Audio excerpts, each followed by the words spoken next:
Salut, c'est Corentin. Dans cette vidéo, on va parler domiciliation d'entreprise. Vous êtes prêts? C'est parti.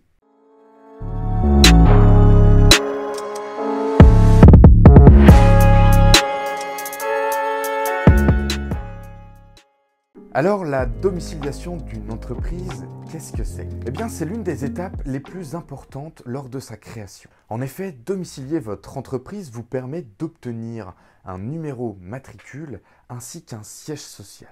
Dans cette vidéo, je vous explique son fonctionnement, les procédures à suivre, ainsi que les démarches à réaliser pour pouvoir l'obtenir. Ok, alors la domiciliation d'entreprise, en quoi ça consiste? Eh bien, la procédure de domiciliation d'entreprise lui permet d'obtenir une adresse administrative, un siège social ou encore une boîte postale. En effet, vos clients, partenaires, fournisseurs, sous-traitants vous enverront tous les documents et courriers importants à cette adresse. On appelle ça la domiciliation postale.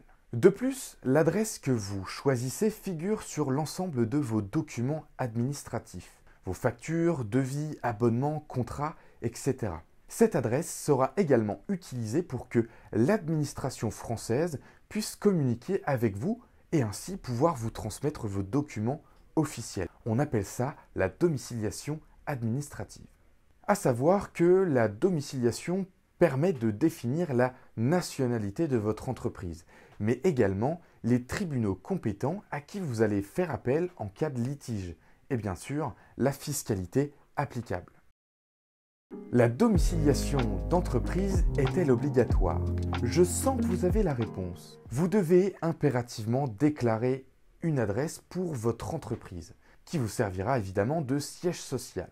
De plus, elle permet d'immatriculer votre société et d'être validée par le greffe. Toutefois, aucune loi ne vous oblige à domicilier votre entreprise au sein d'une société de domiciliation. En revanche, c'est une option intéressante si vous n'habitez pas en France ou que vous souhaitez que vos clients n'aient pas accès à l'adresse de votre domicile personnel. Alors, domicilier une entreprise, oui, mais où?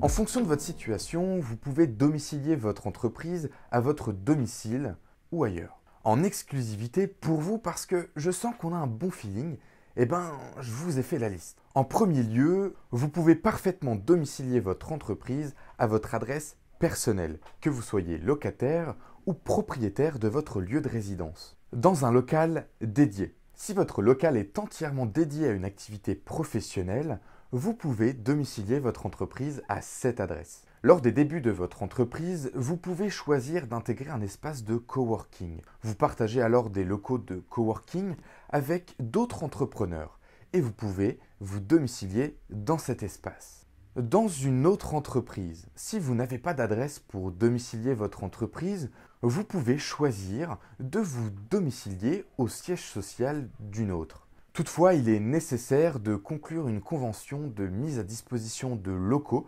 pour procéder à la domiciliation de votre entreprise. Bah oui, logique. Avec une société de domiciliation. Dans ce cas, vous signez un contrat de domiciliation avec cette société, dans le but d'obtenir une adresse commerciale. C'est en quelque sorte une location. Le contrat doit comprendre certaines mentions. Les prestations assurées par le domiciliataire, la durée du service, les obligations du domicilié, les obligations de la société de domiciliation et enfin le numéro de l'agrément préfectoral. Et puis, dernier point de ma liste, dans une pépinière d'entreprise. Elle vous accompagnera dans votre projet et vous permettra de domicilier votre entreprise entrante sur le marché. J'espère que tout ça est beaucoup plus clair pour vous. La domiciliation d'entreprise étant un sujet très important, j'espère que cette vidéo vous aura été utile. Je vous dis à très bientôt sur Abi Academy.